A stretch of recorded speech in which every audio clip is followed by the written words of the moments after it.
Dan's a fantastic man. He really is.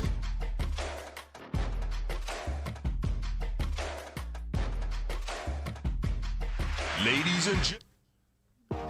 What's up, everybody? It's Dan French Workbench Podcast here on a Saturday. Thank you all if you guys are just tuning in or whenever you tune in. Appreciate you guys having us. We are the show that has the channel with the most real and behind-the-scenes information regarding financing, real estate, money talk, entrepreneurs through on-job experience and education here in Las Vegas. We're streaming live in Las Vegas. I got a full crew today. We're going to go around the room and discuss everything. We're going to talk today about real estate updates. We're going to talk about builders and have they stopped really, promoting or really getting into a position of building more homes. Seems like builder permits right now and building starts are down. Building permits are actually up, but building starts are down. We're also going to talk to Brett about an update with what's going on in the Las Vegas housing market. We're going to talk to Mr. Rick Rains about what's happening with the rental sector. And we're going to talk with Esmeralda, and we also have another guest here, which is Tony Gutierrez. So let's get right into it. Mr. Rick Rains, what's up, buddy? How are you? Good morning. Thanks for coming on again, man. You were great last week. We appreciate you coming on. What's going on with you today? Love to be here.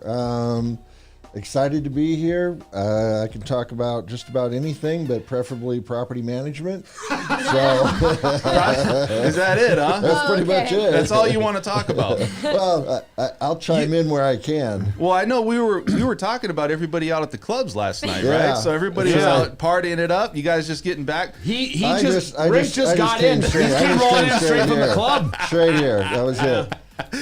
So Rick, where'd you go, man? Did you go to? You went to Aria? Where did you go, man? Where was the Jewel? That was at the Jewel. The Jewel? That's right. Yeah. We also got Mr. Brett Jenny. Dude, where were you at last night, man? Did you sleep? No, I was up clubbing all night like I usually do. I mean, I'm like a robot. I just club and party and sell real estate. Right. Yeah. Not what I'm for. Not this age. What do you think the average night for sleep for you is, man? About 2 hours? No, I go to bed. Last night I went to bed at 1:30. I go to bed usually between midnight and 12:30, and I get up at like 5. So I get like 5 hours. You wake up with like your heart pumping, like you're ready to go, right? Like you're just like I got to get out. I got to get my right. I'm stunned for the first minute. After the first minute, I just kind of I have my most energy in the mornings. That's why I work out in the morning. I'm like an old man. You hit me about 3 o'clock in the afternoon. It's like, oh, they want me to call them back. Right, the appointment. Can we do that tomorrow? I can see you waking up out of your bed. Man, you're just like, all right, it's 6 o'clock. All right, I got to get my coffee. I'm gonna dump my coffee. I got to get something. But I mean, I'm out the door. You get up at 5, and it's like. Yeah, but I mean, I can get a lot of work done in that first hour and a half, 2 hours. You wake up going 100 miles an hour. Is that not right? No. Oh. Like 95. It takes me an hour to get up to 110. And then by 3 p.m., I'm like 50. It's that red line you got right there, that crack right there. Yeah, that's right. Hey, it's legal. Yeah, right. We also got Esmeralda Lucia. What's going on, Esmeralda, man? Were you out at the clubs too, girl? Where were you at last night? Actually, yesterday I was at an event. It was a tequila. That's better than a club. Just stop right there. It was just only tequila, and that's all I remember. It was just tequila.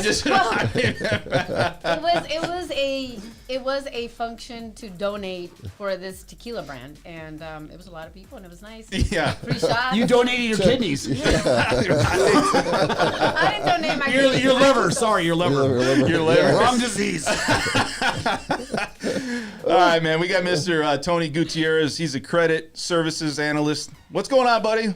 Not much. You don't tell me you were at the clubs last night too, man. Come on, Tony. I was actually at the gym last night. Yeah, look at this guy. Dude, are you kidding me? He was leading the party. That's a band leader at the club. Hey, is there? Because you know the vibe, man. You go to the gym, and that's where people pick up on women now. What gym you go to? It is. Like, if it depends on the gym, right? Well, I went to EOS. Oh, that's definitely a pickup spot right there for women. I went with my fiance, so. Oh, okay, maybe not.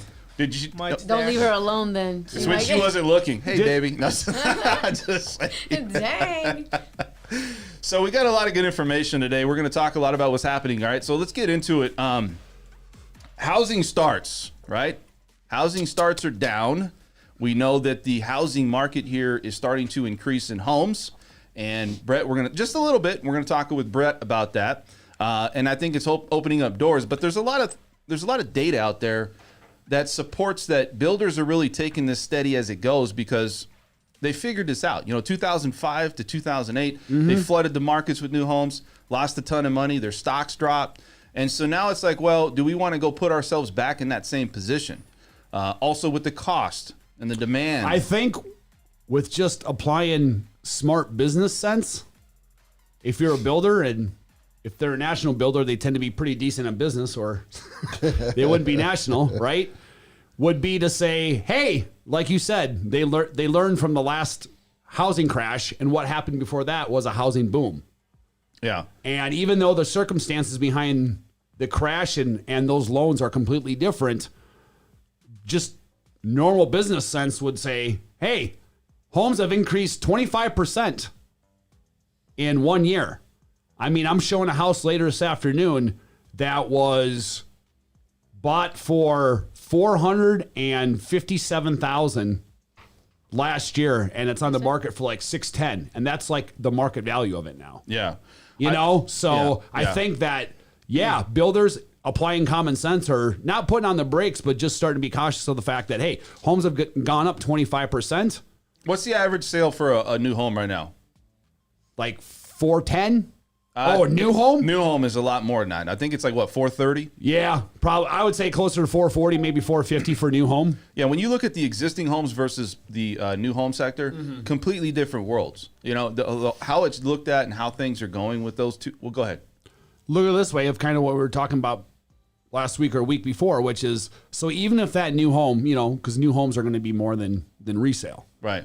So say you're buying the exact same home, square feet, kind of the same neighborhood, all that good stuff.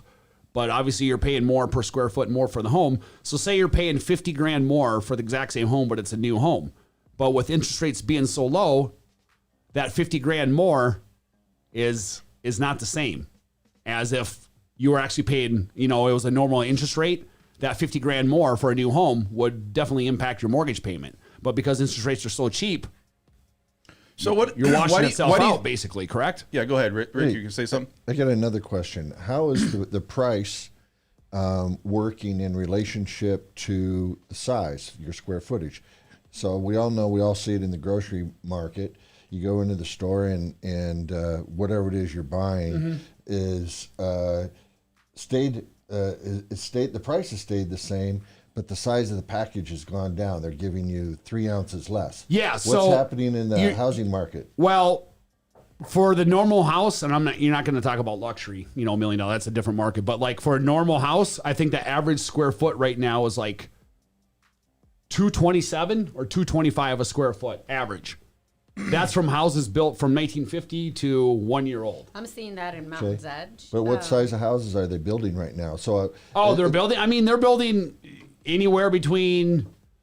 They're not that excessively large. I don't see too many communities that are doing 3,500, 4,000 or anything. That's very, very few communities. Most of them are between anything between single stories of 1,700 square feet to single story or 2 stories that are maybe 3,200 the biggest. Well, look, it's their world right now, and I say that because there's not a lot of inventory on the market, and they're still increasing. But realistically, we need minimum 3 months, right? They're saying 6 months, 6.5 months. Yeah. I think if we got to that level, they would start to reevaluate things. And We're start less to than a month and a half. Right, and that's the problem is builders are still dictating what's going to happen with their market or because people are looking for homes. Yes, there's 3,500 homes, 4,500 I think. 45 with condos and townhouses. Right. So that's still not enough homes on the market to change the way that builders are actually doing business right now.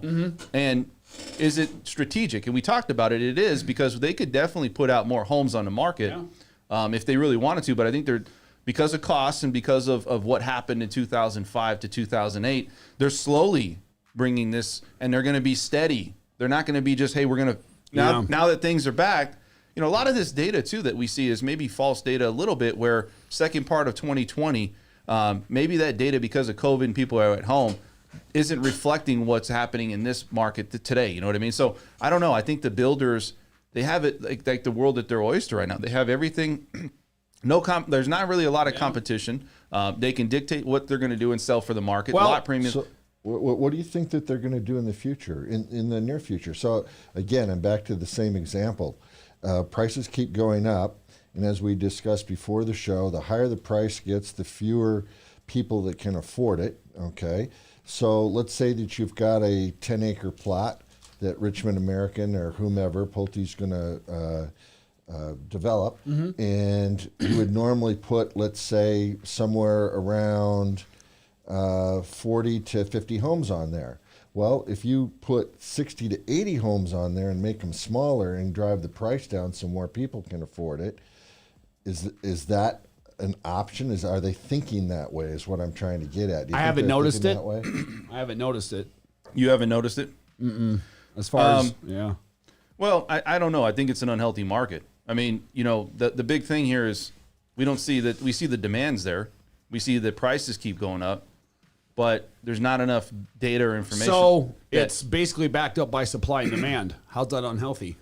Because That's the economics. prices of homes and the scarcity of homes, we don't have enough homes on the market where that's going to continue to go up. The average price of the home has gone up, including new homes, but I think there's a lot more of a buyer pool with a lot more money moving here than what's been here before. So that You mean from how long though? Are you talking about 2 months from now? Are you talking about 6 months from now? I don't know. I mean, I know that we're still a month and a half supply, and we should have 3.5, 4 months supply. So until that starts to get a little more balanced, I think by the end of the year we'll start to see somewhat of a shift. And I was discussing with Dan earlier this week. When I say somewhat of a shift, I don't see a huge drop. I don't see anything crashing. I just think what I'm starting to notice myself now is, in a sense, exhaustion of some of the buyers, which we kind of spoke Yes, about I before, agree. which is the people who needed to buy and wanted to buy and were making a life shift and going to work remote and just had to move here for whatever reasons. I think they've already bought. And now you have a lot of people who they want to buy and they're going to buy, but they don't need to buy. Right. There's nothing where they need to buy it right now. They need to move here right now. They need to secure something right now. So I think those people are kind of putting on the brakes a little bit right now, just because I personally have had 3 or 4 buyers that were in pretty good price points who basically said, we're just going to chill out right now. Builders are out of their damn minds. And even though it's supported by whatever it is, it's the mentality that buyers have right now, which is I'm kind of just going to chill out. And they're not expecting it to crash, but they just don't want to deal with all the crap surrounding it. There is right some now. consequence on the other side, though. Let's say you do wait. Prices keep going up, and that's why I say it's unhealthy, is that if you might be pushed out of the market even further, because now what if rates go up? Okay, now your payment's not as low. And then you're looking at, well, if I wait 6 months or a year, what if prices go up to $500,000 for the average median price? So on one hand, I understand that based on kind of what's been happening. But on the other hand, common sense for me kicks in and says, we've already gone up 25%. Well, we're gonna go up another 25%? I mean, I'm not saying the world couldn't end tomorrow. Anything could happen. But to go up another 25%. What do you and here's see- a better question is, what's going to happen with the interest rates? You tell me that. Yeah. What do you think is going to happen with that? Because if you tell me that in 6 months from now, we're going to be up another point and a half, I'm going to tell you that's, that's yeah, but gonna have I don't know if that matters as much. I mean, look, you got mortgage applications are down, right, this last week, but because a lot of it was we were up 7 basis points on our rates, right, which is very small. Clients are sensitive, and that's what it is. So I don't know if rates are going to just completely push these buyers out. You go back, I've talked about this before. We got to 5%, and yes, it slowed the market, but it didn't push buyers out completely. No, I'm not saying it's going to, but it's going to even things out a little bit more, or take at least a little bit of the pressure off of, I want to go buy a house and there's 15 offers and people are going 50 or 60 grand over. What were you going to say, Esmeralda? That's crazy. So, in some of the research and some of the conversations I've had with my agents and lenders that I do business with. Wait a second. You do business with other lenders besides me and agents? And agents? Yes, I do. Dude, why is she on the... Just like, Go ahead, Esmeralda. Some of the conversations that we've had, so this is kind of what I've seen in their world is that, yes, I agree with what you said, Brett, about the exhaustion with buyers, where they've been through this roller coaster that they don't even care. and that's scary. I see them exhausted at a lot less of a level. Yeah, and also where we're talking about interest rates, usually when that happens, if the interest rates go up, it's because they're trying to level out the market. And so I don't think it'll be both. It'll be one or the other. Well, we don't see a drop, though. And I think, you look at the housing starts, and that's one of the things we're looking at. Could they be a lot higher? Sure. I don't know if builders in general want that. You look at, and we're comparing this because they lost a lot of money back in between 2005 and 8. I mean, they were flooding the market. They had probably more homes. They made a lot and lost even more.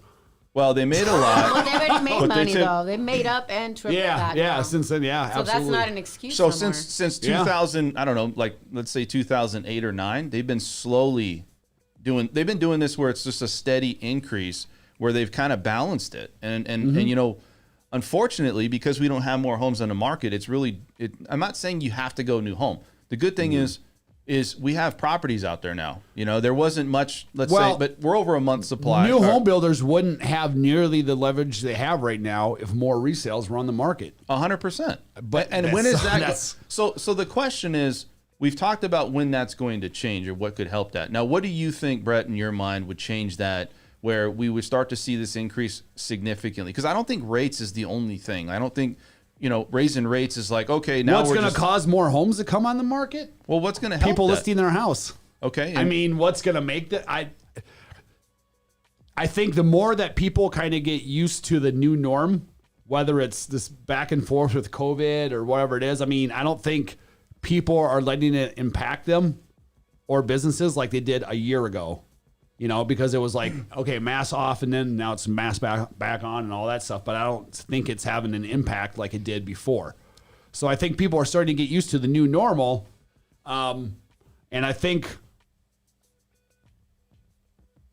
it's hard to say because I don't know how many people were not listing their home because they were scared of what's going to happen with the market or their job or whatever it is. So I think that fear may be gone, but I don't.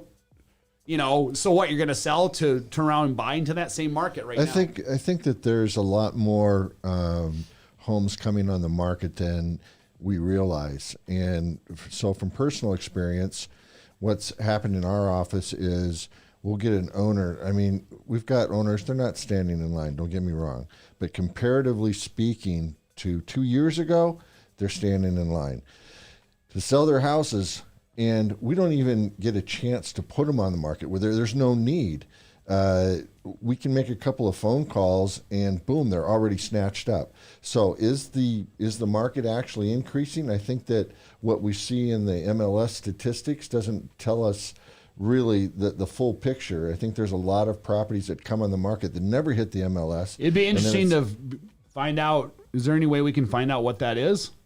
Well, I don't know. Because you do have a point. I don't think it's that much of an impact, but I would like to see the statistic on it. Yeah, I think that, of course, it does make a small impact, but the point or the conversation had to go was around whether or not housing market is expanding and how people are thinking about it. And from what I see, the owners that we deal with, they're all thinking about selling. We get so many calls every day from tenants saying, I need to move because my owner's selling. I need to move because my owner's selling. And you're not seeing that being reflected in the MLS figures. So that just tells me that they're getting snatched up so fast that they don't even get there. Yeah, so I guess what would sustain a healthier market, where we have more inventory? I guess in your eyes, Rick, like what would you see, or what would, because you've had probably more experience than us, have you seen markets like this where we needed to get more inventory on the market, we needed to have more months supply? Actually, I did see it, but it was when I was really young, and that was back in the around 1978 when the market, at least in where I was in California, just went nuts. Yeah. And I wasn't cognitive enough as to understand what exactly was going on because I was in my early 20s and I just started in real estate. Sure. Yeah. But I think we're kind of like that when interest rates then turned around and went up to 18%. And that's when I tried to start my mortgage business. And actually it wasn't bad thinking. I just went in a few months too early because I figured if I could start it when it was 18, it had to turn around. And everybody that I knew that was in the mortgage industry, that was able to survive it when it did turn around. They just went nuts. Absolutely. With loans. Yeah, I mean, our rates are low, and I think the hypersensitive people out there that look at rates and they look at what's going on. I mean, yeah, it's important, but I mean, we're still at record lows, and people just don't realize it. I mean, it goes up 3.25%, 3.5%. That's They're like, what I'm oh saying. my Is gosh, we're man. so low that even going up a little bit's not gonna. It doesn't make a difference. Now, Yeah. here's where it makes a difference. So if the prices keep going up, that 1/8 of a point starts to make a difference now, because now your payment has a significant amount, not a huge difference, but you know, when you start getting into that $500,000, $600,000, $700,000 range, an 1/8 of a point does make a little bit of an impact. Now, is it life changing? No, but still, I think it does make an impact on what's going to happen, and also maybe your decision making. A lot of people don't want to be mortgage broke. You know, a lot of people don't know if now's a good time to do it. They feel like, well, you know, am I going to miss the opportunity? I got people buying second homes, investment homes. They want to buy because they feel that the properties are going to keep increasing and there's nothing showing that it's going to stabilize. And what I mean by stabilize is we have a healthy market where we have a 6-month supply. There's more existing homes on the market, and then there's more to choose from. And it's not like you're just pushed into a specific situation that you don't want to Statistically be. speaking, we're a long ways away from that. I don't know if we're a long ways away. What about you, Tony? What do you think, man? Do You think, said 6 months. We're a month and a half. We're gaining what, 500 homes a week? I don't know. You do the numbers. Yeah, but think about it like this. Just like Mr. Rick said. I mean, Rick said, yeah, you got these people that own these homes that are leasing these homes, but they're sold quickly, right? I mean, do they ever hit the MLS? Barely. Yeah. maybe? So it still sounds like a seller's market to me, huh? Right. Yeah, it's a really strong. So seller's there you market. go. Yeah. I mean, and so what I'm saying though is the inventory, not the price. Is the inventory going to increase? And that's. What about you? I don't think the inventory is going to increase realistically. Why? There's more people buying homes. There's, like you said, there's more people moving into the city, which makes more people want to buy homes. Still 10 buyers for one home. And I've also seen, like he said, I have clients that say, hey, I need to build my credit, or I need to fix my credit fast, only because the person who owns the house, it's either told me I have 2-3 months to either buy the house or they're kicking me out. So there's a lot of people living in those rentals that are getting ready to buy those rentals. Well, I've seen that there's a sweet spot of buyers that's going to come into this market. I've been reading some information that between 2020 to 2024, we're going to see a lot more homes potentially come on the market, and then it's going to be What year? Between 2020 and 2024, and there's going to be a lot more buyers too, just like you said, coming in the market, because there's demographics that people look at, and there's a lot of data. And I mean, if you're going to go 3 years out, well, I mean, look at yeah, I'm sure more homes will 2022. come on the market next 3 years. 2022. I think the end of this year in 2022, we're going to start to see an influx of properties. We're starting to see it now. It's a very slow trickle of properties coming on the market, but I'm not going to say it's thousands at a time. But as this thing, I mean, look, as the COVID goes, so does the economy, I think, in the market a little bit. So maybe things are going to get to normal to a point, maybe into this year, early next year. I What do you think we can all agree it's uncharted territory in so many different things right now. So we're kind of out here all making not assumptions, but just our own personal it's opinions it's based stuff on we our own see. experience. But Yeah. who knows, man? I mean, I'll be the first to be like, I could be completely wrong. Yeah. Rick, You know, I don't think I am right now. I think it's But going to be a long time. You do. Yeah, I really do, because what Tony just said is that buyers are increasing. Okay, well, if buyers are increasing, that just means that demand is going up, which means prices are going to go up. And the people that are selling now are the people that have been holding for a long time. They've owned for a long time. At least that's in my area. So they're looking to cash out, but it's going to be a slow trickle of increase, just like Brett's saying. It's going to be a slow trickle of the available properties expanding. But on the buyer side, I think that there's going to be a larger demand coming in, at least to Las Vegas, simply because of the way we continue to grow. So at least in Vegas, I don't think it's going to change much in the near future. Also, as prices start going up, it keeps bumping people that live in Vegas that could only afford a $300,000 home. Prices are going up, so it's bumping people out of the market. So is it going to be it's going to make people really stay where they're at to a point, right? And if obviously the average, we talk about this a lot, but the average person living in Las Vegas that's been here in Las Vegas, right? That's making, anywhere from 50,000 to 100,000. They're not going to be able to buy a single family residence home, let's say in a year or two. So where does that lead us, right? Where does that head us? Where do we go from there? Esmeralda, you got anything to say on that? I heard an interesting story, and I just was thinking about that about Rick. So some of my agents said that they were looking for rentals, and the rentals that were available, they didn't even have washer and dryers, but they're renting them out to the tenant. So not only are you renting and you're already paying over, now you're leasing washers and dryers. And I just was like, oh my God, that's crazy. So have you heard this? Is this I normal? haven't seen that, but I don't think necessarily that it's the owners that are pushing this. It's The property management? It's not the property management. It's the companies that own the washers and the dryers. So I'm assuming that they're putting in coin operated or something similar, the same type of thing. No, you pay them like additional? like Just- $25 or $30. Just because there's a washer and dryer in there. Okay. So you're leasing them out, like. Kind of, sort of, yeah. I was like, I've never heard of that. I was like, that's crazy. So I don't know. It's it's the same thing. It's the same thing in property management as far as when you sign your management agreement. If you don't look it over and you're looking at one property that's renting for $2,000 a month, and you're looking at another one that's only renting for $1,800 a month, and they're exactly the same. But guess what? This looks so much better, but now they're leasing out the washer and the dryer for $100 a month, and they're charging you to use the garage, and they're charging for this, and they're charging for that. And if you add it all up, it's $2,100 a month. It's actually more. But if you look at the rental price that's being advertised, it's $200 less. Wow! Everybody floods over to this one. They get it leased up quick. Boom. Well, here's what I can say. I think builders, I don't know if they're contributing to the problem, but think about it like this. What if you had more new homes to choose from? What if you had properties where, if you say there's 10 buyers for every home, that's what you said. Well, what if they put out more lots and now there's 5 buyers for every home?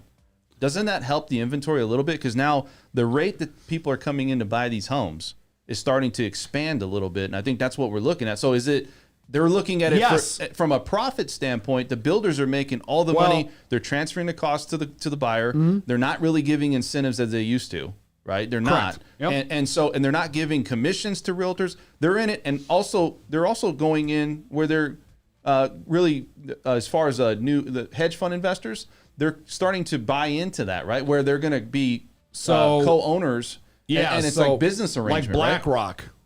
What they're gonna do is, so back in 2012, 2013, primarily the end of 2012, they came through to like Phoenix, Miami, Vegas, LA, all the major cities that were hugely down in the housing crisis, and they bought up thousands, like 3,000 here in Vegas, 4,000 in Phoenix, 3,500 in Miami, blah blah blah, all over, and they took those and they basically rented all of them out with tenants. They're business partners, though, is what right. I'm saying, and that's where I'm going with it. So they created invitation homes. So what I'm saying for a reason is, for the first time ever, basically, hedge funds got involved into real estate back during the short sales. Yes. They were able to be successful at it and develop a business plan for their portfolio to be involved in real estate now. So now they're applying that same theory with going to builders like Pulte or D.R. Horton and going right to Pulte Homes and saying, we want to buy 2,000 brand new homes from you. So think about being a national builder and you have 2,000 new homes sold before you even have to do anything. So here's the question. And what they're going to do is rent out with the condition that Invitation comes home, Blackstone comes in, BlackRock comes in and buys 2,000 directly from Pulte, but all these homes are going to be single-family residents, but they're going to rent all of them out. It's just going to be strictly rental communities. So brand new residential community, but all rentals. So when is it going to be to a point, though, where you see all these things happening with these new homes, and they're capitalizing on the market, they're capitalizing on the cost because they're passing it to the consumer. Now they're being business partners with these hedge fund investors and these big investors coming in.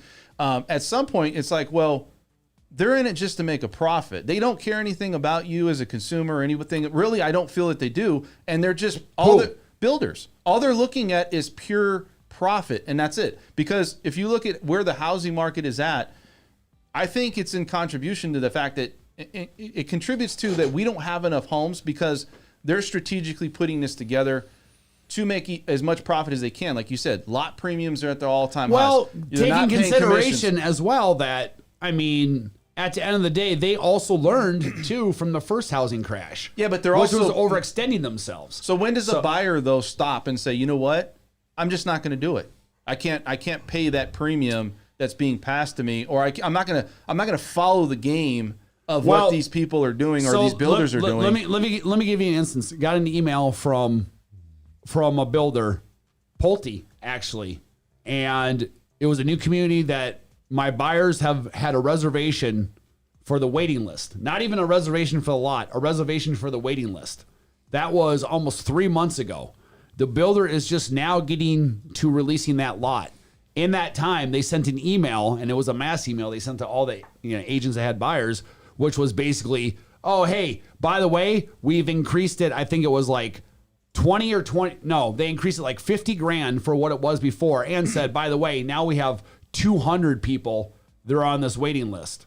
But they know that because they're increasing it, because of this and that costs more, that they straight up said in the email, get a hold of us right away because out of the 200, it's going to drop down to probably 75.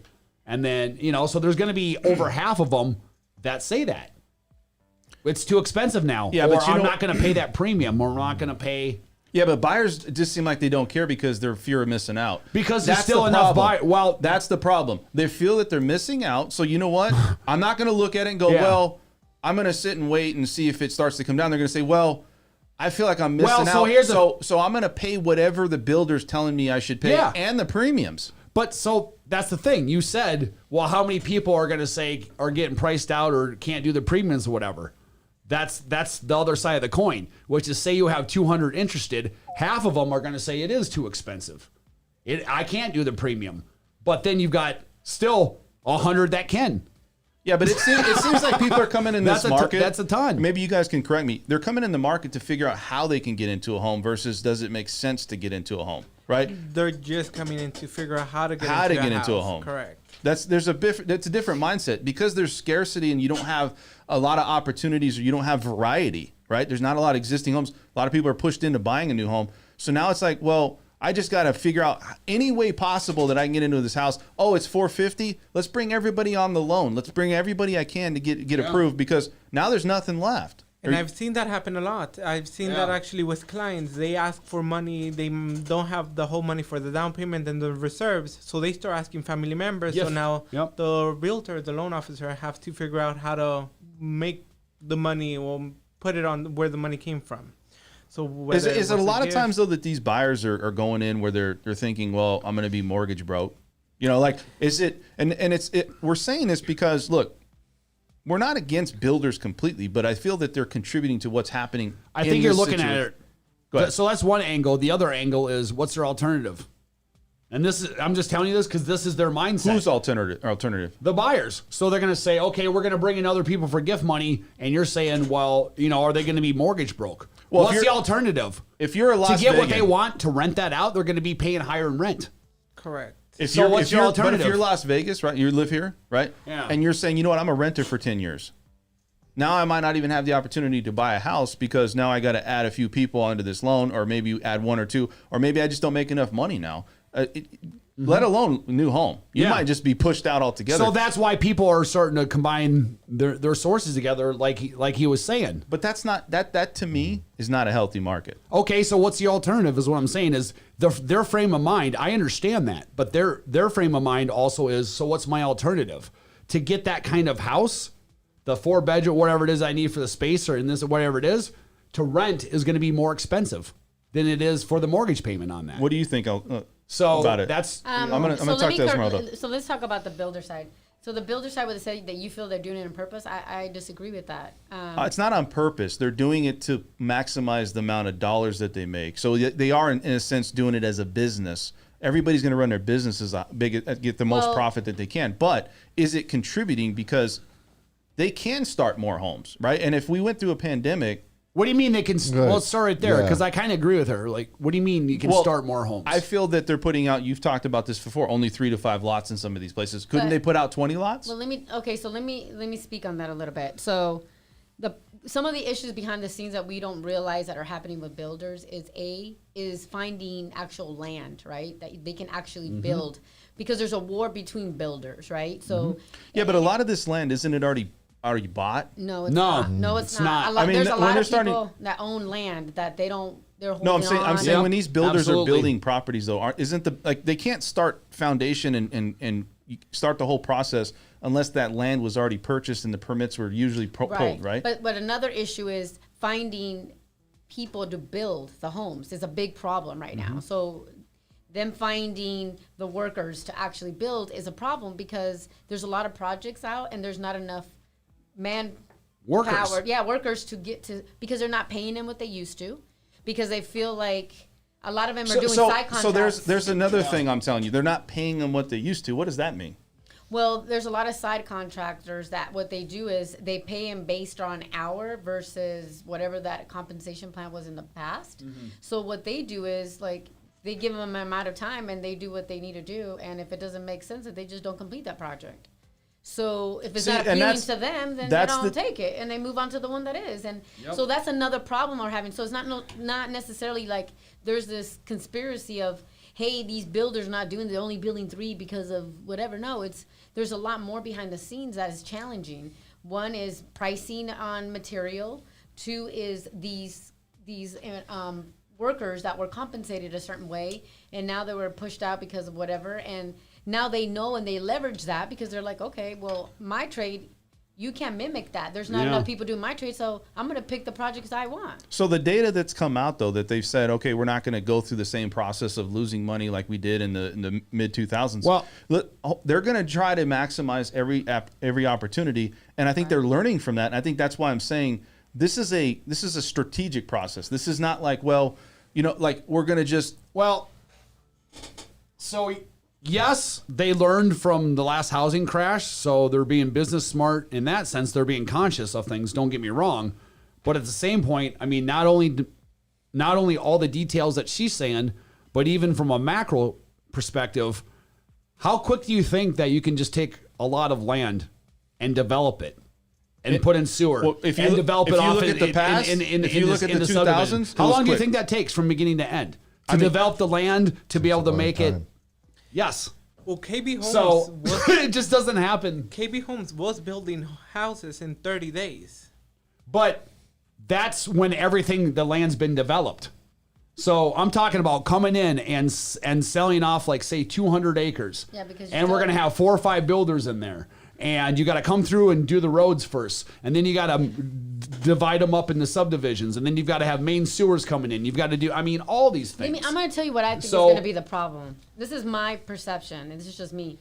What I'm seeing happen, and I think this is going to be a problem, is that we're seeing homes that are being built by builders. So you're seeing these homes that they're custom homes in certain areas that are worth over $1 million, and then builders are coming in and building little Mickey Mouse homes behind that community, which is going to tank the $1 million home. So we're not seeing that take effect, but that's going to have a problem. It's gonna affect it in some sense. Are you saying builders building poor homes? Is that what you're saying? Not poor homes, but smaller communities that will impact the custom homes with bigger lots, because they're all like they're townhomes now. They're different communities, and they're all bunched up in the same communities. But that's Yeah, always so- been a question. That's always been a question. Do the smaller homes pull down the price of the luxury home, or depending again, It can, how it's or laid is the out. luxury home helping because of That's what I was going to are say. they pulling up the prices Yeah. of the townhomes? I That's mean, always been a question. personally, so I come from Madison, Wisconsin,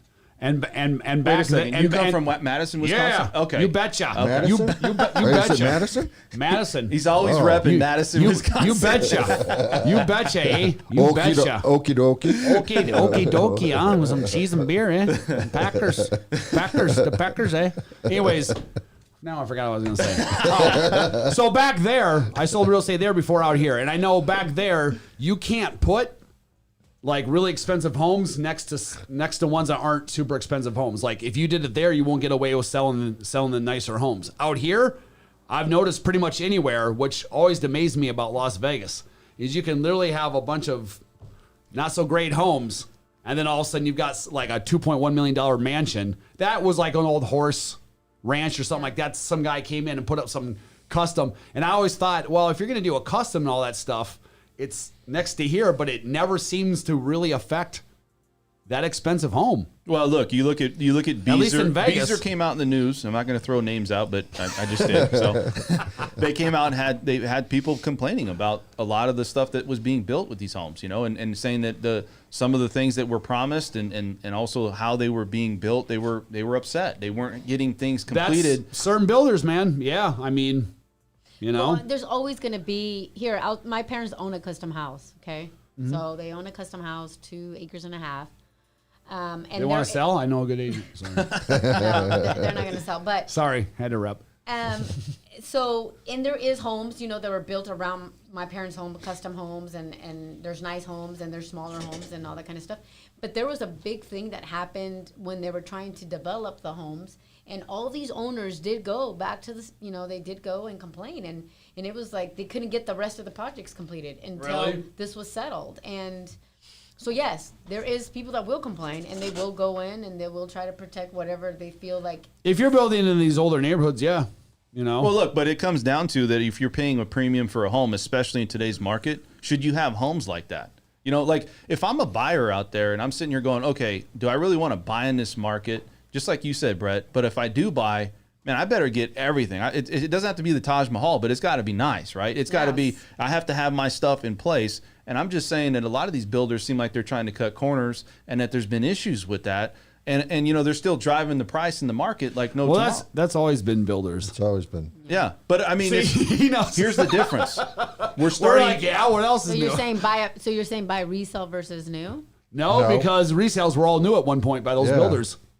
Now they're just older. What I'm saying, though, is that it's probably showing itself a little bit more because a lot of people are forced to go to new homes, right? Maybe the average buyer before, if you had a 5 or 6 month supply, you had a chance to get an existing home. Now it's like, well, you know what? I wasn't going to buy an existing or a new home, but I didn't have a choice. So you know what? This might be my first time buying a new home. That's part of why new home sales are so up so much, because there's no resales. People generally, unless they specifically want to have a new home, will take resale. But there's more bang for your buck, right? Yeah, and there's nothing out there, so they're forced to move to new homes. So now the expectation maybe is there because people are like, you know what? This is not a customary thing I'm dealing with that I know about. If I'm buying new, if I go buy a new car and I go home and there's a big scratch on the side, right? Or there's a scratch in the leather. It means you pissed someone off in traffic. I'm taking that thing right back. I'm saying, you need to fix this. You know what I mean? Like this needs to be done. But now my mindset is, hey, you know what? I won't go there. I might not go there for my next car, right? Or does this normally happen where there's a car being sold like that or a house being sold? Well, if it was a brand new house they bought from the builder and they feel the builder didn't do a good job, of course they're probably not going to go there again. Right. But now it's getting out to being in the news, and now it's getting out and you seeing all this data. What about you over there, Tony? What do you think about this situation? I was thinking about something else. I was thinking about how the builders are taking advantage of the people. I feel like if they're able to put more houses out on the market. 100% they're taking advantage of them. They're not doing it because they know the more houses that go out on the market, the prices start dropping only because we have a bigger inventory now. I've seen prices drop though. But not as much. I mean, they drop, but then they go back up. That's really what I've seen happen. Prices they're not going down, period. I mean, they're going down, but I haven't seen any prices drop in new homes. I don't know about new homes, but I've seen on resale.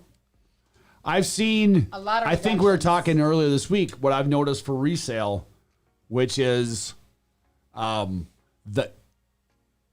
homes that have everything that you want, right? You got the pool, you've got the 4-bed, whatever it is. The homes that are really nice homes and really good condition, have the space and all that stuff, those homes are continuously getting multiple offers. But the difference before, which is the spring and the beginning of the summer, it was your home didn't even need to be that great. and it was still getting multiple offers, like it was great. You know what I mean? Like, so now you've got, say, a certain number of homes between 500,000 and 600,000. Well, the house that's always like the best house in the neighborhood that has everything everybody wants in really good condition, that's always going to sell no matter what market you're in, right? It's relative to the market. So those are still receiving multiple offers. But what I have seen that don't receive necessarily multiple offers and are taking 3 or 4 weeks to sell and maybe not full price are all the other ones in that same price point that don't have everything. So before, whether it was just a regular house in that price point or an amazing house in that price point, they were all getting multiple offers. Now, the ones that are just regulars aren't getting the multiple offers anymore. Well, I think a lot of people are compulsive buying. It's like you go to the store, you compulsive buy a home. Yeah, so that's starting to lay off some. And that's starting to lay off. But I still feel, I think you got to look at these things at all angles. It can't just be, well, I'm just going to jump in because that's what everybody else is doing. It doesn't make sense. Could you get more of a home on an existing home versus a new home? I'm not saying just stay away from new homes. I'm not saying they're bad people or they're bad companies, but let's be honest. Shame on them. Yeah, well, making money. Yeah, and making it hand over fist, Brett. Well, they're not. Okay. I should say. So now you're arguing against capitalism. Yeah. Because that's how capitalism works, dude. What I'm saying is Leverage. It's fine. But you also, as a consumer out there, I think you need to open up your horizons a little bit on what you're doing, right? It can't just be, you got to think of all angles. You got to think, does it make sense? And is this path, where am I at in this position? Does it make sense to go buy a new home? Or is it, am I going to get more money for existing home? Should I wait for an existing home that I want versus I'm going to jump in the rat race and buy a new home just because I'm going to get a lot? I'm coming from a different state or somewhere else. It doesn't mean don't go buy a new home, but really do your research and do your homework. I think that type of buyer is starting to increase more, but I think we're still a long ways off before we catch up. Right now, I don't think so, only because everybody wants to get a house. Yeah, that's what I'm saying. Everybody wants to get a house. So everybody's trying to figure out how to get a house. Now, I feel that the competition set part of it, it's like, well, I don't have to compete against anybody by going to a new home, but you actually do. You have to compete more. That's right. Because there's a misconception of that. It's like, hey, you know what? I'm going to just go buy a new home and I'm going to get a lot. Sometimes you're 20, right? Or look at it this way. Okay, I go write an offer on a $500,000 house and I'm going against 20 offers and now I'm paying $550. Well, at least you find that out right away. A freaking new home, you got to be on a waiting list, wait 2 or 3 months for them to come back and be like, oh, by the way, now you're going against 200 people and it's $100,000 more. I mean, Rick, pull me out of my misery right away. Right. You know? Listening to everything that's going on here, I just, at least in my mind, realized that probably one of our greatest indicators is not necessarily how many new homes are being built or how many homes are on the market, but in actuality, what the builders are doing with the new homes that they have. So as an example, all the incentives are off and this and that and all that other stuff is in place. Well, they're not stupid. They know that they can get this. And as the demand goes down, they're going to start giving incentives. They're going to start doing this stuff. Come back. And it's going to come back. And that's going to be your first indication. Yep. Because they've got their thumb on everything that's going on. And so, and there's other things that are driving the prices up. Like Izzy said earlier, one of the things that's difficult right now is getting raw materials.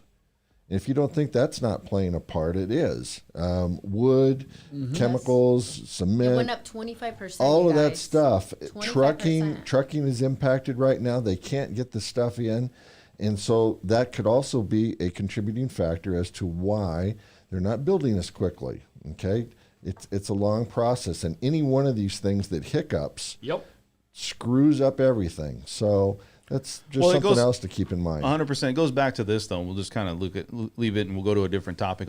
We're going to talk to you here on property management and talk to Brett about an update. But the average buyer out there that's living in Las Vegas, the average person that's actually looking at this going, can I actually afford a home? Is there going to be a point where it's going to be so far out that they're not going to be able to buy, which I think we're starting to see that now? Or is it going to be, hey, we're going to start to see a flood of properties come on the market? Which one you think is going to come first? Where we're going to see more inventory, or you're going to see the average buyer pushed out of the market? I think there's going to be more inventory, only because houses should start coming down in the nets. I mean, usually when summer comes, most people buy houses in, right? And then when winter comes, less and less people start buying houses. Also, unemployment's about to end. There's a line of 70 people, I think, or no, 72 days. It's what the wait time is to be able to collect unemployment. So unemployment's about to end. There's gonna start being more people looking for homes, and Yeah, but are they going to have the ability to buy a home? Basically, because like I said, is the market going to be dictating that the average Las Vegan or the average person out there making $50,000 to $100,000, So- are they going to be able to afford a house? Maybe just go ahead. I'm sorry. I think it's I don't. I kind of disagree with the side that Tony's on, and I think that more people are going to be pushed out of the market for a couple of reasons that you've brought up. One is, and I don't mean to get political, but there are a lot of people leaving a lot of large cities that are disagreeing with what's going on, and they're moving to places that are typically more affordable in comparison, and they can afford to buy whatever it is they want, or at the very least help keep our prices here up. And so consequently, other people, again, they're going to get priced out, and that's simply because of the influx of people from all over the country that have the money and the means. A perfect example is New York, where the mayor had been begging people not to move out, and those people have money and they're buying wherever they land. And it's the same thing as what people are moving in here. Look at the hedge funds. Just watch where hedge fund money goes. They're going directly to builders and buying how many thousands of homes directly from them to do what? Rent them out. Because if you feel that the housing market's going to be unaffordable for a lot of people now coming up and it's going to stay that way, what would be a good move? Buy a bunch of rentals. What do you think, Esmeralda? I'm just saying. Just, She's thinking my phone. she's like, I'm getting back to this guy. No, She's like, He's a match on Tinder. I think if you're gonna buy rentals, I don't think it's a bad idea. I mean, if there's only 1,000 homes in the market and you have the opportunity to buy, maybe I wouldn't buy an expensive home. I would buy probably like a 300,000, 350 maybe. Yeah, but what's range? out there at that price point? Like, is there anything decent at Cash buyers over list price. That's what's out there at that price point. Yeah, but have you looked for a home recently at 300,000, 350? Well, that's not my palette. That's not your. Oh, look at you. Those are mine. Yeah, No, her palate. Her I'm palate. just kidding. Hey, her palate's whiskey, right? not tequila. It's the ridges. The tequila.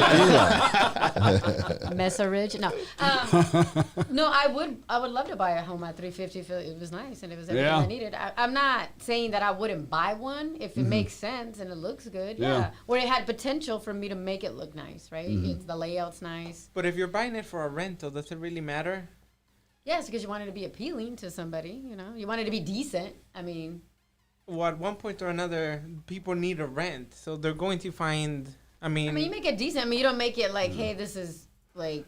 If I could have 350 house in a bad area or 350 house in a good neighborhood, I'd pick it in a good neighborhood. No, just because the any market day now is going to long. increase more. It's about location. Yeah. Location is real estate. But it doesn't, too bad the 350 house in the bad neighborhood is not 350 in the good neighborhood. Yeah. First like of all, 450. Tony, believe it or not, the tenants want the same thing that the owners do that are buying new homes. They want a nice place to live. Yeah. All right? They're same as everybody else. What will change, and possibly it's already happening, is the same thing that happened when the market crashed. Instead of people combining together and giving money and trying to buy a place that's out of their price range, they're going to move in together. So they're going to find a nice place and family, and the family's going to move in together in order to get the nicer place and still be able to afford it. You know what would be an ideal thing is like homes that used to have casitas, like but not attached to the home, Right. but they were like in the backyard or like on the side, but they were like separate. Like those are ideal. I think those kind of went away, like what, in like the there's early not a lot of 2000s? them, but it's a great idea for it, For a rental. Yes. For so many different things. That's a great idea. But there's hardly anything with casitas. Yeah. But back in the days, like you would have a casita and it had like it was next to the pool and it was separate and Is that how you do it, Brett? Is that how you do it, low riding? So, Brett, What did you ask me? back here. I'm low riding this mic. What's up, man? Not gonna catch me miking dirty. Gonna catch me miking. All right, so we got our opinions on it. I think All we right. got mixed reviews on this whole thing with the new homes. There's less home starts, more permits, but it just seems like the builders are strategically doing this thing. So we're going to kind of go into a different direction here. Talk with Mr. Rick Raines. Rick, what's happening in the rental sector? And also, how do you pick a good person, or not a person, but a good company to choose, let's say, for property management? Boy, so right now we're talking to the owners, from an owner's perspective or from a tenant's perspective? I would say let's start with the tenant's perspective first. I think everybody wants to know that part first. Boy, the only thing that I can say on that is that you need to do a little bit of research, make sure that check the reviews online. Obviously, if you know someone who's been renting from a particular property manager, get their feedback as to how they've been treated. What do you think the average rents are right now across the board, would you say? Average rents are probably somewhere in the vicinity $1,500 to $1,600 average. Okay, and how big of a home do you think you'll be able to get on that? Not real big. One bedroom, 2 bedroom, 3 bedroom? Yeah, 2 to 3. Some 2 bedrooms are going for that much. So yeah, 3 bedroom if you're lucky. If you go much 4 bedroom that's even fairly new, you're going up over 2,000. So Yeah. So like as somebody out there that's looking to rent a property, let's say you're renting from one place to another place.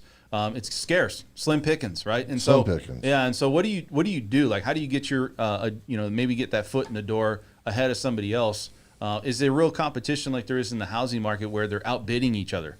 they're not outbidding each other, but you cannot wait 1 second. I mean, if you find a place that just came on the market, and I'm not joking, if you wait an hour to go see it or to get an application in, you're already behind. Submit the application, then go see it. Pretty much. I mean, seriously. No, it's really Good idea. it's really close to that. So it's like most property management companies, at least for mine, we're not going to rent to you unless you have seen it. Yeah. That doesn't prevent you from putting in an application Yeah. right away. Yeah, it's like you go to the housing market. It's like hours on the market, right? Remember how it was like, Yeah. well, you got so many days. You don't got that. You don't have that opportunity for renting. Yeah. So, what other things can renters look towards? Like as far as, okay, I can submit my application to get into this house. What other tactics or things that maybe would help or promote them to get into that house if there's somebody out there that's looking to rent here in Las Vegas? You think? Well, number one, you got to remember. Well, first of all, when you fill out your application, fill it out completely. You would be surprised at how many people leave 25% of it blank, thinking that the property manager is going to, quote, understand. And Something people don't like in financing. I understand. Yeah, right. No, dude, I need a. we need to see it, but it happens so frequently. God, that's funny. It's really So it's a really detailed shame. application. Detailed application, All right. and that's number one. And number two is make sure that you don't fudge anything. You know, everybody has problems. Everybody has situations. We get it. We understand. And if you try to hide something or fudge something, and we find out, that's your Doesn't look good, It Smalls. doesn't look good. Your application is going to get set to the side. It's that simple. So it's for a lot of people it's difficult, but that's what you got to do, and you have to remember. And I apologize to some listeners out there, but if you have problems on your application, there isn't anybody who made it that way other than yourself. Right. So you got to take Listen, responsibility. you're trying to make people take responsibility. Yeah, I'm trying to. What are you doing? I don't know, man. It's the world has changed. That's asking a lot. That's asking a lot. I know. Well, I'm going to say this. I think a lot of it too is that everything's at your fingertips and it's convenient. And I think as we keep going, one is that there's less things that you have to worry about. Like for instance, if you go do things online, it's easier. life is easier overall. And I feel that people just want to kind of get through it because things are just so easy now and everything's at your fingertips instead of just taking the time. And I don't know if it's just I don't know, you can't say it's like, some type of generational thing, but right? I don't know what it is, but I It's think made to be simple, though. I'm willing to go there. Here's part It's of a the generational thing. Here's part of the problem is that unfortunately our Lights out. society is changing to be instant gratification, and that is not a good place to be. So the same thing with whatever it is that you're doing, if you can stem away or turn away in your mind and your activities from instant gratification, you're going to be much farther along. But that's not as fun. Oh, I know. Okay. well, let's talk about this because somebody brought it up. Michael Stahl will bring this up. He said that, what about the rent to own? Is there opportunities? Do you deal with rent to owns? Do not deal with rent to own, and here's the reason why. If you have literally a contract that is rent to own, it's next to impossible to get the tenant evicted if they don't pay. And the reason being is, that's why. When you go into court, the judge is going to say, "Oh, well, you actually have a purchase agreement here." And I can't. That's how they look at it. I can't evict So they on a can't get purchase that person agreement. out of the house. So that's why. That's how they look at it. Is there a legally. lot of property managers now just saying we don't do those anymore, rent to owns? Oh yeah. Yeah. I mean, I've never done them for that very reason because I was in I court. wouldn't. I was in court and it I didn't know happened. that. And Really? it happened, of course. And so how do you get around it? There is Who's a that way, judge? I'm just There, kidding. there is a way to get around it is that you just make two separate documents Following and you the don't damn have laws. them in one. So you make a rental agreement and you make a purchase agreement, but you separate the two of them. So that's a big deal. I mean, you Never thought about everybody that. always asks like, well, why are things happening? Usually it's because of a reason, and we just got the reason here from That's Rick. a legit reason. Yeah. So I mean, legislation, right? I mean, hard to you're argue gonna have that people one. that come in and fight the attorneys to try to get that person Yeah. out. Who wants to go through that, Yeah. right? Yeah, then you have to, I think, I'm not sure on this, but I think you have to go through district court on it. So much longer process. So out there we have how many homes that people can rent right now, roughly, would you say? I mean, the MLS doesn't have all of them, but there's other ways that somebody can find a home to rent, correct? Sure. Obviously, if you watch television, there's rent.com and things like that. And those types of places are normally being advertised in different magazines and, of course, online. And they normally are being represent large companies that have huge apartment complexes. You don't see those types of rentals available on the MLS. Okay. So let's go and talk about real quick on the side of it for the landlord. Like, so if somebody's trying to pick a property manager and they want to, they want to try to get the right information and everybody's in it to make money. It's capitalism, like you just said. So how do you pick the right property manager to work with if you have investment properties? Okay. First of all, one of the main things that you want to do, obviously, is make sure that both of you are on the same page. So, and that's a huge, that's a pretty big deal. Make sure that the person that you're talking to is somebody that you can see yourself getting along with, and that you are abundantly clear on what your objectives are. You can't, again, expect the property manager to know what it is that you want to have I'm sure happen. you can't stress that point enough. I can't stress that point enough. Because that's the basis of rest, right? Yeah, that's the basis of is open communication. Let them, from a owner standpoint, let the property manager know exactly what your expectations are and where it is that you want to go. And that's normally the problem that comes to head in any relationship. Okay, any type of relationship is one person's expectation over the other person's expectation, and what has been communicated and what hasn't. So that's number one. The other thing, I've got a whole laundry list here that would take a really long time. You got, 7 or 8 pages? Let's go through it. I'm just joking. Line by line. Yeah, no, but here's the big thing when you're looking at property management firms, and a lot of people don't do this. Make sure that you understand what it is that you're signing. And I hesitate, and I don't know. Let me just show this to you if you can see this. Oh yeah, I can see that. Can you Yeah. see all Can you- the yellow on Yeah, there? it says call Rick Raines Yeah, today. yeah, I that's see pretty that. much what it says. But And if you're looking to buy, call Brett Jones. but this, all of those lines on there, all of those yellow lines on there, all have to do with compensation for the broker, and this is the standard that's used here in the city from the Las Vegas Association of Realtors, and all of those lines that I highlighted, for the most part, our company doesn't do. So it has to do with setup fees. It has to do with lease renewal fees, advertising So you're fees. saying basically that you can charge a bunch of fees, and your company is choosing not to be that critical on these fees because you guys obviously want to get people in. And I think it's somewhat like, I don't know, maybe I'm wrong, but you know that there's different levels of like how HOAs and people deal with things, like as far as property management. You guys are trying to be a little bit more lenient. Is that what you're saying on the fees and more lenient in the overall situation? Okay, the way this came about, and again, for those of you who don't know me, I've been doing this since 1978. And prior to that, I owned some rentals, and I hired a property management company. And then one of the things that I did not like about what they did was they dinged me every time I was turning around. And I would rather have paid a specific percentage and be done with it and forget about it. Okay, so here's what happens, and it's the same example I gave before. Let's say that one company is charging 10% and another company is charging 8%. Well, if you haven't read the fine lines and you find out that they're charging a full month's rent for every time they do a lease renewal, or a full month's rent every time that they put somebody in, or they charge you for termination of getting out, and they charge you for cancellation fees, and they charge you for this, and they charge you for that, guess what? You're paying more than 10%.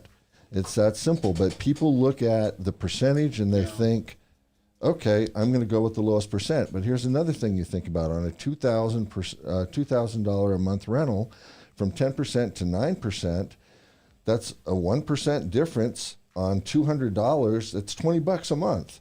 Yeah. Okay, and if they're charging 9% but charging all these other fees, Then it's made up somewhere else. It's almost like it's a it's It's in wash. the fine details, man. it's not even a wash. Okay. It's not even a wash. It's just you don't even realize You're they paying charge- a lot more. They can charge for every notice that they send out. They'll charge you for notices.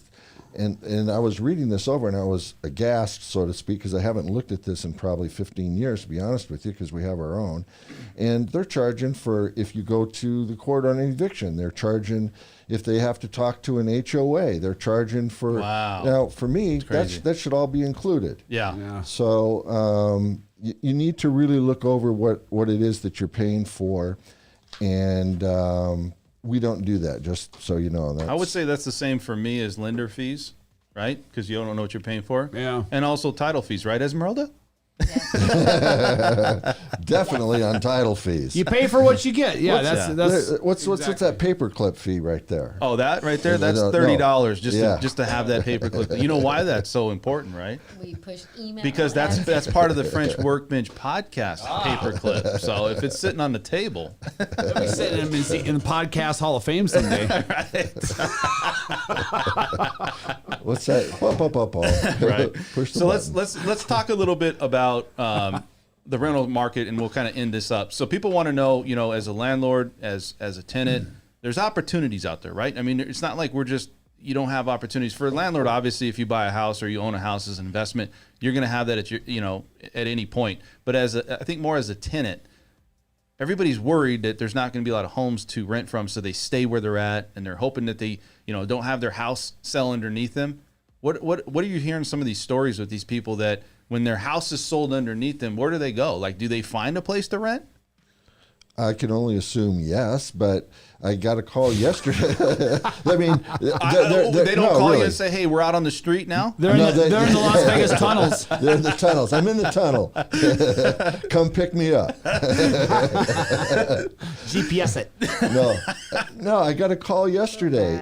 I got a call yesterday, and this girl was panicked. She goes, "I'm panicked. The owner just called me and told me he's going to sell, and I got to get out." Well, how much can you afford? I can only afford this amount. What do you have? I said, I've got one that's like 5 times that, and I've got one that's 3 times that. That's all I've got. Okay, thanks. And that's it, huh? I mean, That phone crashes down and it's like, okay, now I got nothing. yeah. Well, what's funny about that is on our website, we list our available rentals. And right after I got off the phone, one of my agents had heard me and said, oh, I've got this property available. And I said, how much? And it was within her price range. Oh, good. So I quick called her back. It had probably been 4 minutes. And she picked up the phone and I told her, and I said, well, we've got this property.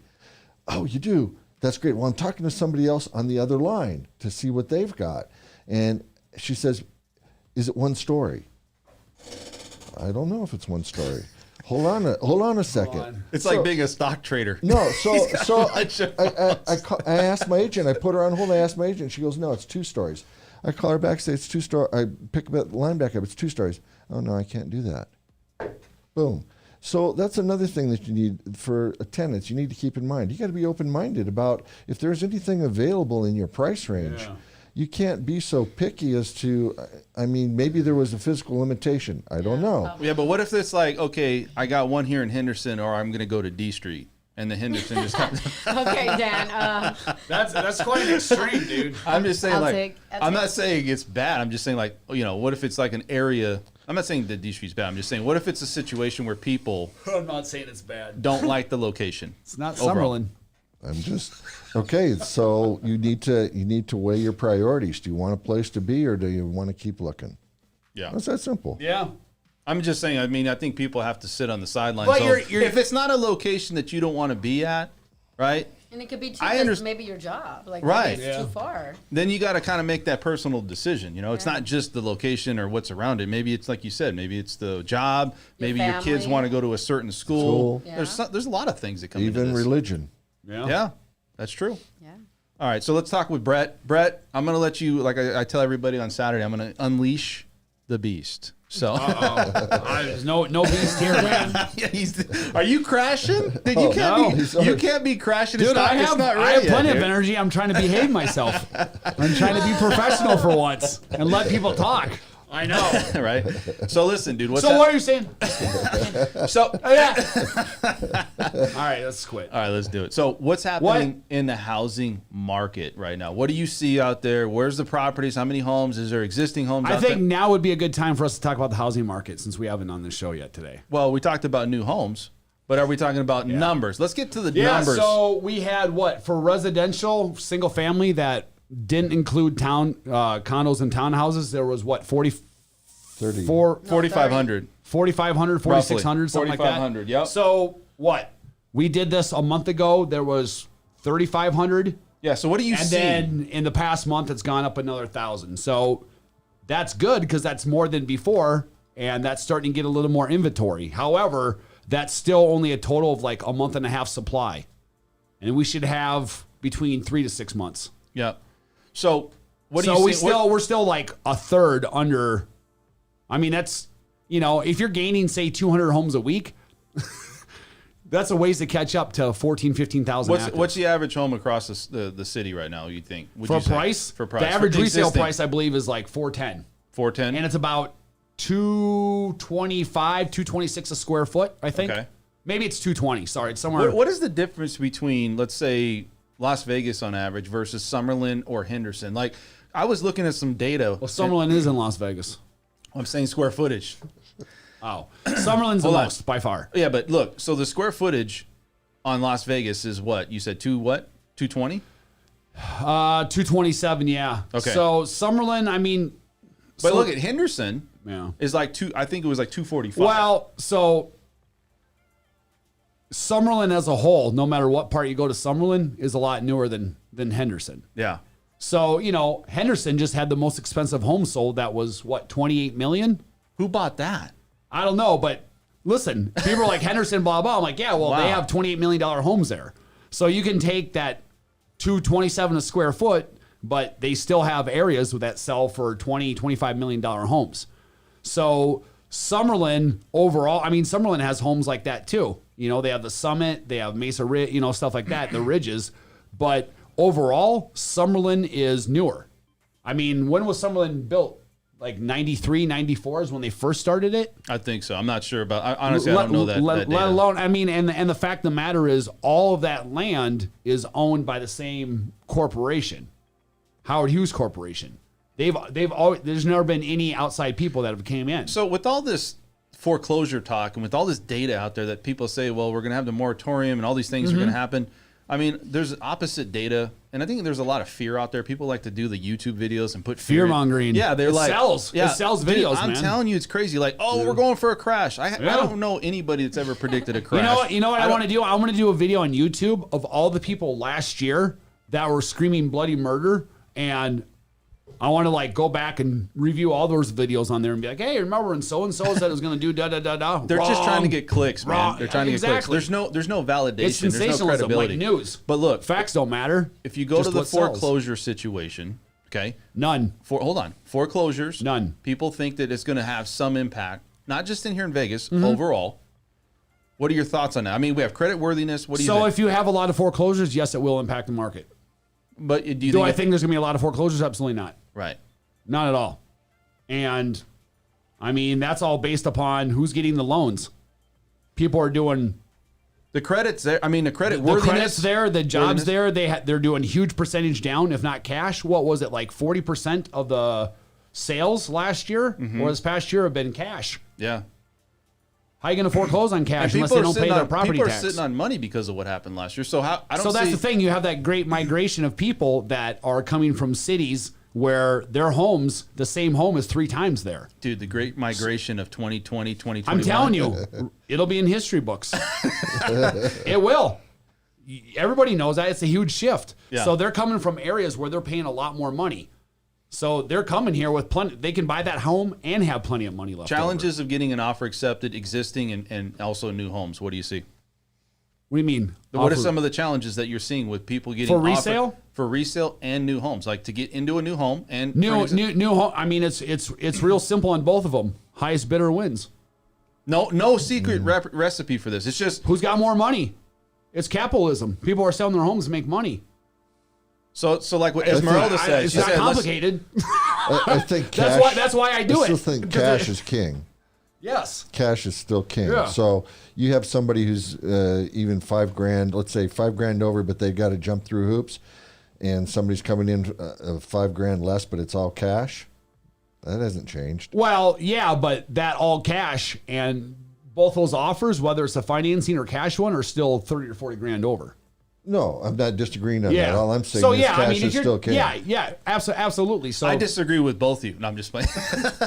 Just playing. that's fine. If you can base it up with facts, I know. good luck, So because let's- I know what I'm doing. No, I'm just kidding. Let's go back. All right, let's talk a little bit about what's going on in the cryptocurrency world. Okay, so look, one of these songs actually is named Bitcoin. The crowd is silent. One of these songs that I'm listening. So, what's going on with cryptocurrency? Going back up, Why? demand. I mean, Yeah, but it's- there's got to you be know. some reason behind it. It can't just be it's going back Well, up. I mean, it goes in cycles, but I mean, this last time around, what made it go up so much? Because last spring it was $4,000. What made it go up to $65,000 from that jump was a lot of corporations and institutions getting in. Yeah. I mean, we're talking like Tesla, we're talking Twitter. I mean, companies that are sticking hundreds of millions, if not a billion or two, into, and now you're having hedge funds that are starting to have their client, they're starting to have better access to it as far as they're allowing it to their clients. So now clients are saying, hey, I think inflation's coming, or I think these things are starting to add up to somewhat of an inflation, and they're using it to hedge. They're saying, I'm going to have this as a protective, as a store of value, as a hedge against the inflation. Sure. So that mentality has shifted a lot too. But overall, you're just having it's turned the corner. You're having a lot more adaption and a lot more of real big boy money getting involved. Tony, do you like look at crypto? Do And you we're just getting invest? started. I do not in crypto. Why do you not believe in it? Or is it like the juju? Like you don't believe in that stuff, right? A lot of people I- know about it, but they don't really understand it. That's the problem. That's why me. I Yeah, don't that- understand. And I get it. So I need to talk to you. So I'm really not sure what it is. The two So of you. Yeah. What about So you? it's back to the same thing. Rick, do you it's a trust thing. Okay. Yep. So as companies and more people become involved, and the longer it goes on, the higher the trust value. And as soon as they figure out some of the logistic problems on Yep. it, being able to verify accounts and things of that nature, the trust value is going to go freaking through the roof. And I think that it's going to stabilize and or continue to go up, but it will stabilize, and eventually, and it may take years, it'll become the norm. Right now, our currency is based on trust. Gold Yep. went out, and this really isn't any different. It's just It's a belief system it's and a a belief trust system, That's a all trust it is. system. That's all it is. So what happens if the government comes out and taxes cryptocurrency? Well, I mean, listen, there's a lot of How things. much more trust do you want? Right? Exactly, man. That is true. Exactly. I mean, anybody who's been in crypto for a while and believes it's the future, we have no, like, there's a lot of things that still Who's need we? to, everybody in the crypto community. I just said that, bro. Pay attention. No, I'm just kidding. I'm kidding. So I think there's a lot of things that still need to be ironed out and worked out, and a lot of problems that still need to be figured out. No doubt about that. But you got to consider too that if it's already doing this and gets up to 65,000 and, you know, chase down, but to go back up, it's literally cryptocurrency is what 5% of the world is doing it right now. 5%. Wait until that hits 30%. Well, after this show, Wait it's going to be till at it hits 6%, 35%. Brett. Good job. Now you're letting everybody know the secrets. Hey, I'm buddy. just trying to spread it. I mean, that's all it is like he said, belief system and trust and adaptation. Right. And it's starting to have all three of those things. And here's another thing that's slowing it. It's kind of keeping a cap on it at the moment. Is people like me, and I'm just guessing, maybe Tony, whoever, $65,000 for a coin, correct? Yep. All right. It's back up to 65,000. No, Oh. it's up to like 49,000. I Okay, think. 49,000 for a coin. Still, yeah, I get it. So from people that don't understand, how is it that I can get some? Because I don't have 49,000. You don't need to buy a full one. You can buy them But in that's the one part- 100 millionths of a part. That- So that's what people don't understand. you could literally buy $2 worth Well, of it. I'm just going to go get the equipment and So start mining. look at That's what I'm Bitcoin gonna do. as the store of value, but there's other coins that they have out there that are more compatible with doing huge transactions amount that don't cost really anything, but they're backed by Bitcoin. Just like a dollar's backed or Well, I'm going to backed start by gold. I'm going to It's start not mining anymore. my own crypto. We had that conversation and said, go ahead and set up a warehouse in Iceland and you'll be able to compete. The days of sitting on your laptop were gone like 7-8 years ago, dude. All right, so You don't stand a chance. I bring this up because I think a lot of banks are starting to invest in that. It's another way to invest, right? We talk about a lot of money. They're offering it to their options. customers. Well, and the other thing too is that banks are going to, in my opinion, going to start having to open up a little bit on trying to source that, because people have that as a store of wealth to use for down payment and buying a home. KYC. Other things. What? KYC, know your customer. No, that's an actual expression. That's a big thing that the government's looking upon banks right now, and with a lot of the cryptocurrency, which is you need to do your due diligence of knowing your customer, and we're gonna look down, or we're gonna look at you specifically and see what you're doing to make sure that you know your customer. Yeah. Because that's So the big let me thing. ask you a question. When you said we, do you guys have like some type of meeting? We have a with- private club, like the superheroes club. Yeah. Is Super crypto. is Satoshi in there? He's talking. He is, man. He is. It's in the alley on D Street. Hey. Satoshi is every man. Did you know I'm Satoshi? I'm Satoshi. Big reveal on the podcast. I'm Satoshi. We got anything else to say, guys? I think we had a great show today. I want to bring up, Rick, how does somebody get a hold of you, man, if they want to get some type of property management or just get a hold of you in general? Our phone number is 702-916-2200. You can go online, property-mgmt.com. That's short for management, MGMT. We're on Facebook, Twitter, LinkedIn, Instagram. Yeah. So look us up. Man, you're on all over social media, huh? And we're there. You're there. What about you, Brett? Satoshi. Yeah. I mean, how does somebody get a hold of you, man, for real estate services? 702-628-3476 or 628-FIRM. Hey, didn't you buy a Firm. Didn't you buy a domain name recently? Did you buy a domain name recently? Vegas crypto agent. Think about that. I'm so early in the crypto game with Bitcoin and homes that literally I was able to buy VegasCryptoAgent.com for $1. So let me Think get this about straight. that, man. What if somebody gets confused though? Like, are you an agent? Are you crypto? Like, what do you like? How do you? Just use one of the 3 words. It'll lead you to me. No, I don't have anything. It's just a name that I bought just because I didn't want anyone else to ever have it. Yeah, that's cool. Tony, what's I bought up, buddy? like 20 or 30 crypto names for Vegas because I don't want anyone else to have them ever. Tony, what's up, buddy? Hey, so how does somebody get a hold of you? You're a credit services guy. You help with a lot of credit help and stuff like that. And I mean, you've helped me with some things. I asked some questions for you, so I highly recommend Tony. Use this guy. He's a good dude. How does somebody get a hold of you, Tony? So 702-724-0500. And if Tony doesn't do a good job, I'm going to be the first to hear of it. So Is he the guy you use? The first two. Because you have a credit repair services. Is Tony who you use? No. Oh. But in cases like things like, hey, we need additional help, I got Tony on the sidelines here. He's got Tony on standby. Oh, yeah. Tone. You on standby, bro? Yeah, is it like The Sopranos? He's like Mr. Tony over Yeah. there. Like, if he can't get it done, nobody can, or you'll hire the right person. Exactly. My name is Tony Montana. Bunch of cockroaches. All right, what's going on over here, Esmeralda? Did you already put your investment property on the market, or what? Or what are you doing? You're gonna buy one? Like, what do you? I'm just looking. I like to look for opportunities. So if I think something's an opportunity, then I'll look into it. And if I think it's something I want to do, then I'll move forward. I'm looking into building, actually. Oh, yeah? Another Oh, house. build another house? Yeah, I sold one a while back. Not last year, but the year before. All right, guys, this is it. We're going to end the show. Thank you guys all for coming and joining us, if you have, and hopefully we've answered some of the questions.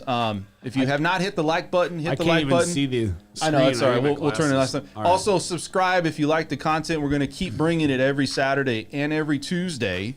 This You know is what the we French do? Workbench podcast streaming live bring it. from Las Vegas.